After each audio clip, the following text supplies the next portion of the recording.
Good morning, everyone, and welcome back.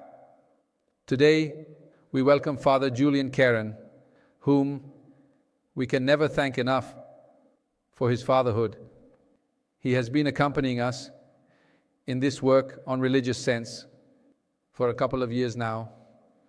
But above all, we thank him for his unwavering commitment, for this indomitable passion for the religious sense that resides in the heart of every man. So, welcoming him, I give him the floor because today he will present to us, introduce us, and there is also much anticipation for the 10th chapter of religious sense. Thank you so very much indeed, Father Julián.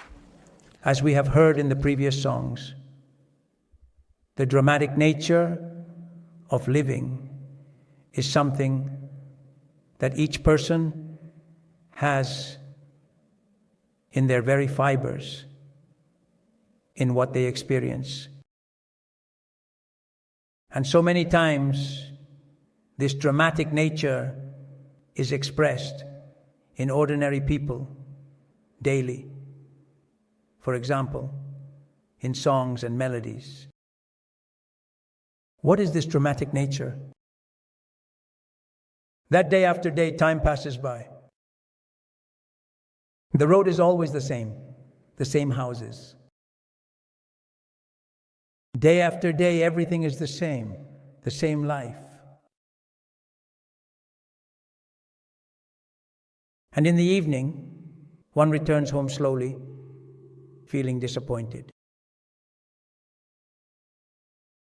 And hope becomes almost a habit, where one does not really expect anything.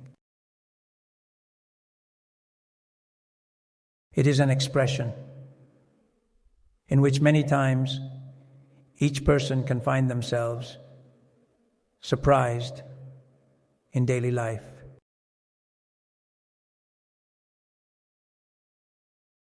And so, the question is, are we condemned to this?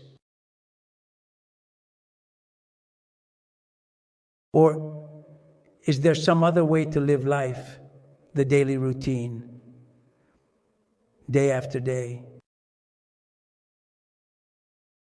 Is it possible to live it differently? That in the end, disappointment does not prevail, or must we simply settle for it?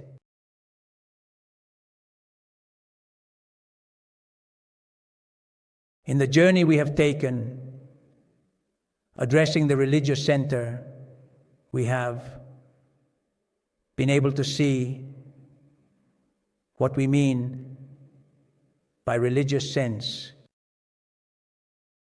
The religious sense, as documented by the things this song says, coincides with that radical commitment of our self to daily life, day after day, which is reflected in certain questions.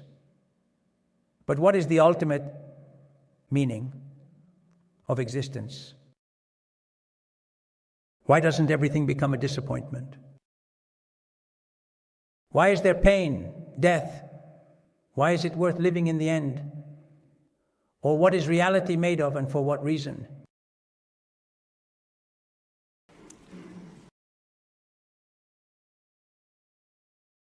Therefore, the religious sense is important to us because we care about life, because we want to avoid losing life while living, because we are not afraid to confront this daily experience and see if there is another way to live this daily life without it ending in disappointment.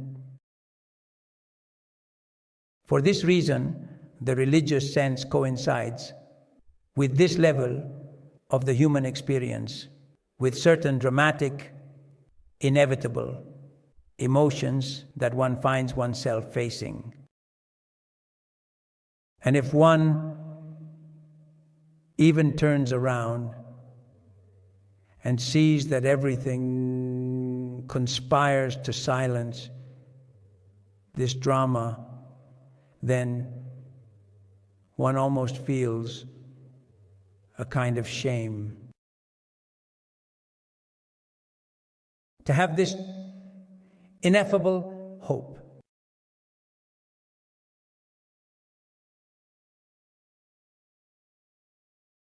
These questions that we saw in chapter 5 of the Religious Center, then we see how they can be emptied, as we observed in the subsequent chapters. When they are emptied, when they lose this dramatic quality, it is not that nothing happens in life, it is the origin of that disappointment. We saw in chapter 8 all the dryness that prevails in life, the inability to communicate with our loved ones, the loss of freedom, and ultimately, as that chapter concluded, the loss of the taste for living, as if it were inevitable. If these questions are so decisive for living, can they be emptied, making everything flat day after day? When do these questions diminish and become empty? Can we start over? Are we doomed to let this disappointment prevail? Will the emptiness of these questions become flat? This is the great question that this chapter we are about to address tackles. As these questions are revived, this leads us to understand succinctly in this chapter what the journey of religious sense is.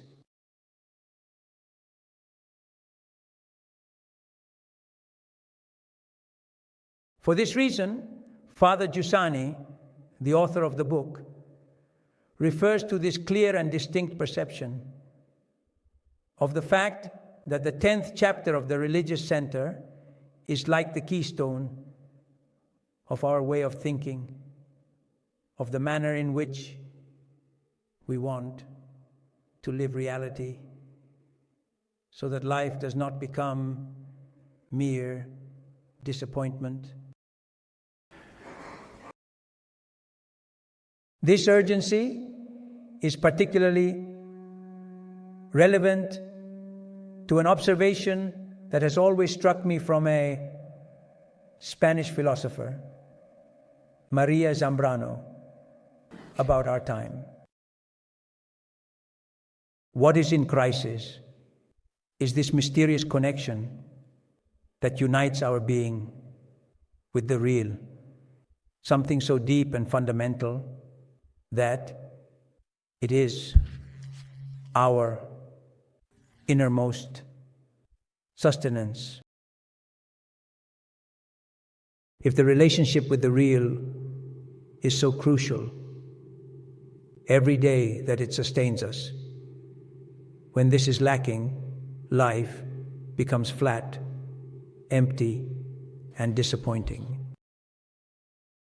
There is no greater urgency in life than to rebuild a true relationship with reality.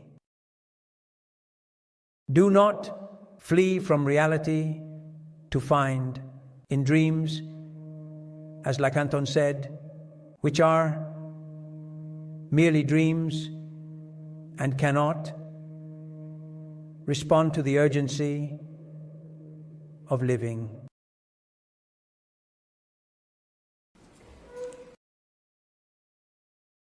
So, let's face this issue. How can it happen that life, regardless of the situation one finds oneself in, can constantly awaken in relation to reality? How does life awaken with its questions? The answer to this question forces us to identify the structure of the reaction that man has in front of reality. In other words, there is no need to complicate life with strange thoughts. We observe life.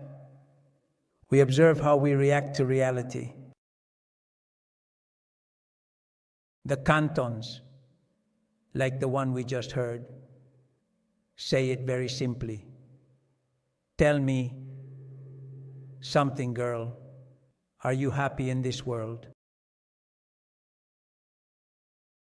Not taking a philosophy course, not taking a course in spiritual exercises, but from the essence of living, this question arises. But are you happy? Or do you need a little more?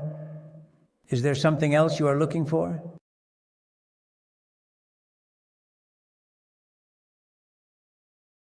Aren't you tired of trying to fill that emptiness that constantly arises in the experience of freedom? Do you need something more? Oh, what about the other one? We used last year, I used to float. Now I fall, I knew it. But now, I am not sure about it. That is why I was created, because I was created. Why was I made? What is the meaning of my existence?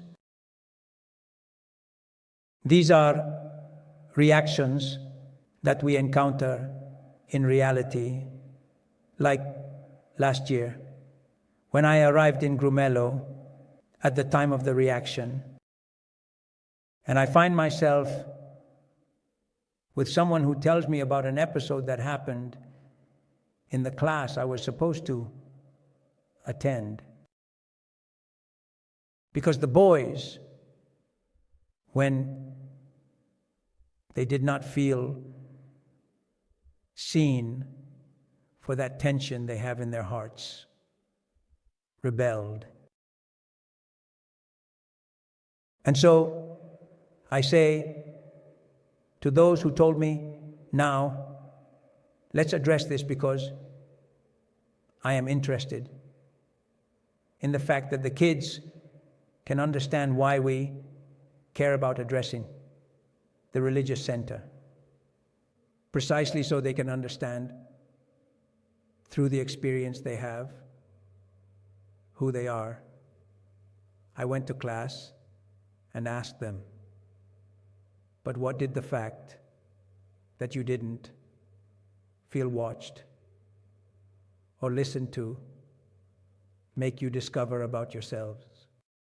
What does it say about you?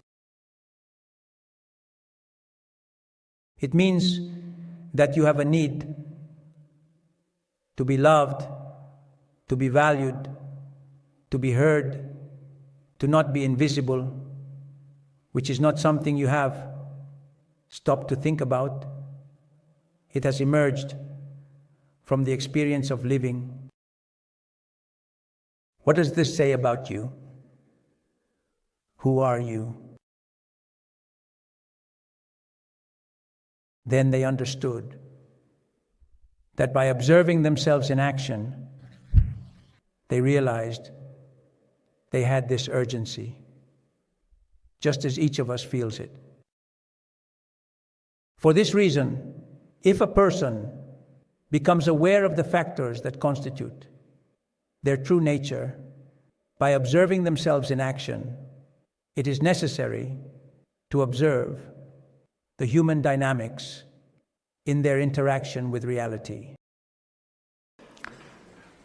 Because it is in the encounter with reality, living life, when one is not being watched, or when one does not find satisfaction in what they have, and asks themselves, is this enough for you? It's not that one stops and says, I need to think about it, right? It comes out from living.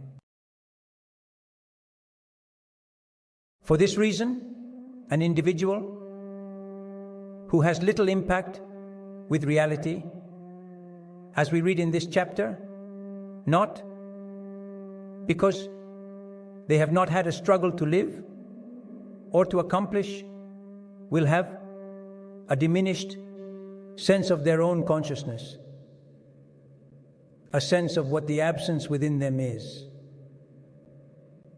They will not be able to understand themselves and will perceive, lest the energy and vibration of their reason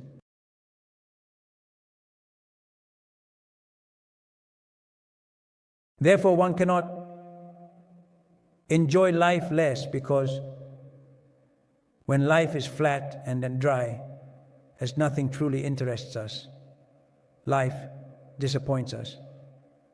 As we heard in the song, it's not that reality isn't right in front of us, but it doesn't surprise us. It doesn't make us vibrate. And the whole relationship becomes flat, dry, and meaningless. Imagine what life is like lived this way. But what is surprising when one pays attention to what happens is that there is no situation, not even the most dramatic, that cannot be an opportunity for a life to awaken a person, as we saw last year with this musician teacher, Alevi, who in the face of illness could have said, look, this is the confirmation of the total disappointment of living. Instead, he did not. Suddenly, when everything was connected, I lost my job, I lost my hair, I lost my certainties.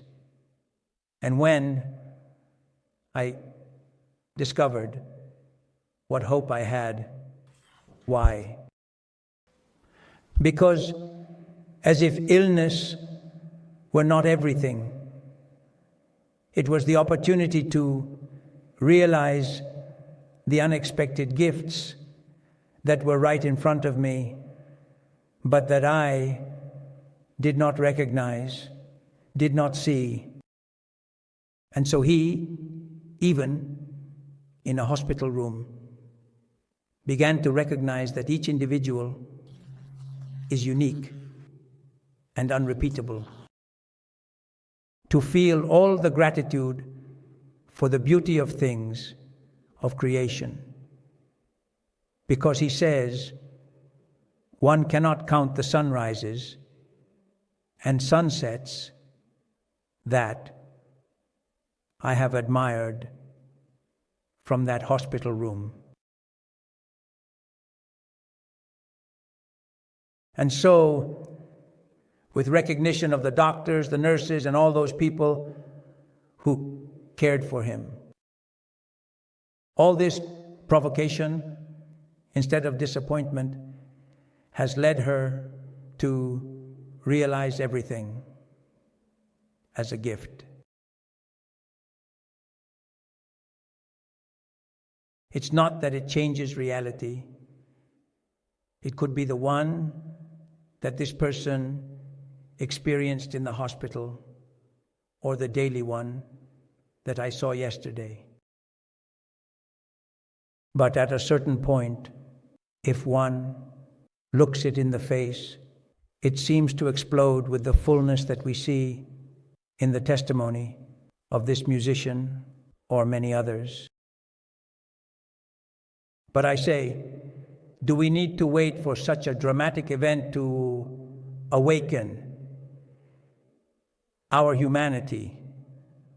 Or can we educate ourselves to live reality in a way that continuously awakens us, preventing everything from becoming flat?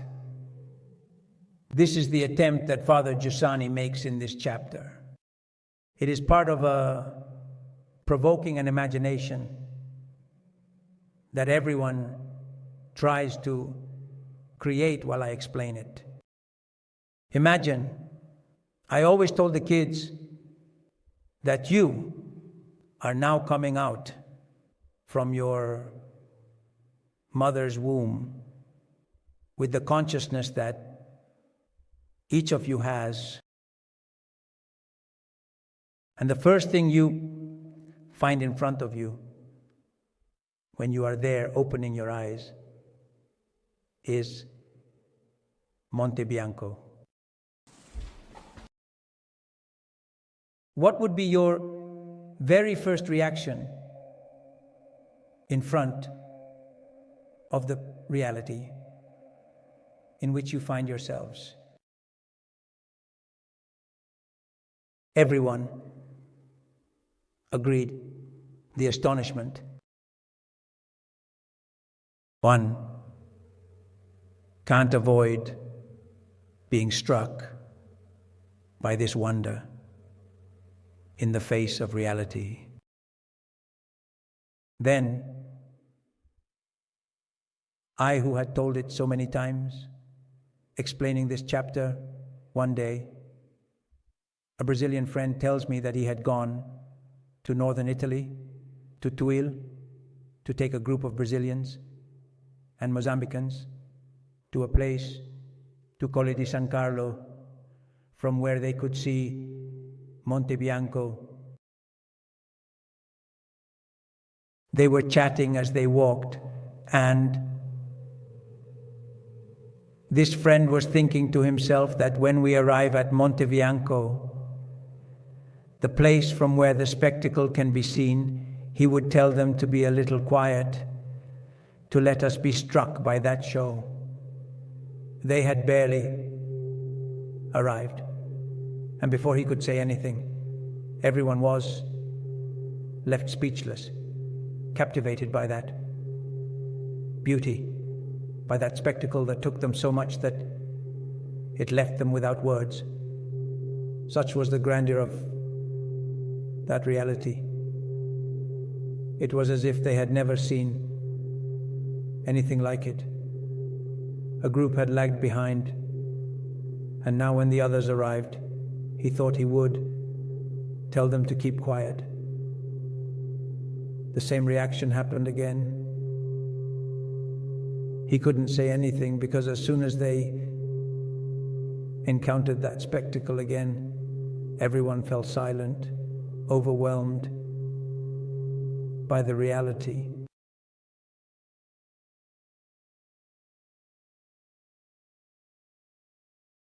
Imagine if one could perceive all the impact of this reality that fills you with wonder as soon as they open their eyes.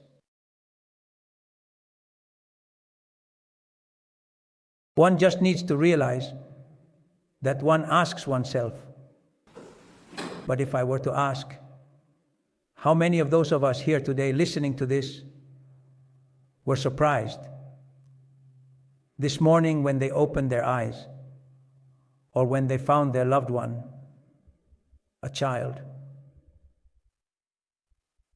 We begin to see that with the same ingredients, people, things, and reality can be taken for granted.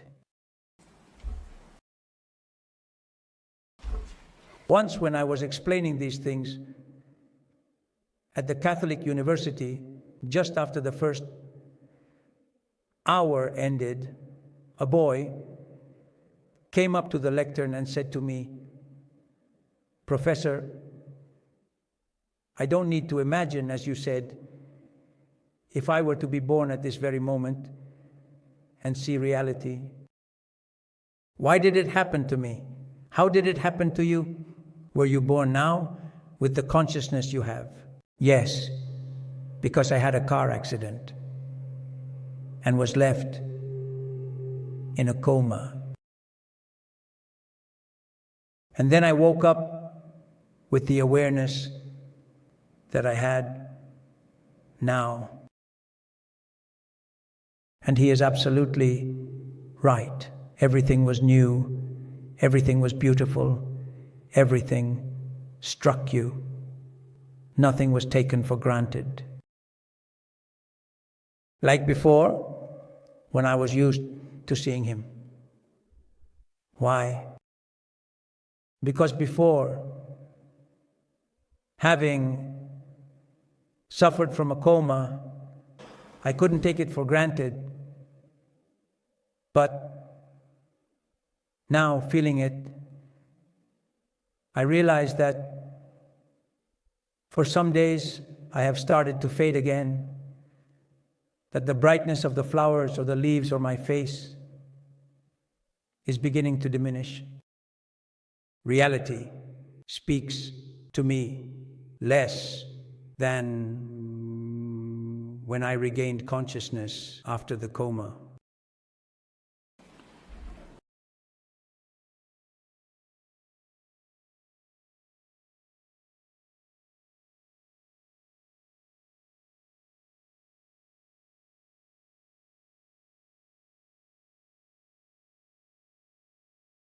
The journey we are undertaking with this chapter. In the seasons of use, do not expect a miracle, but a journey.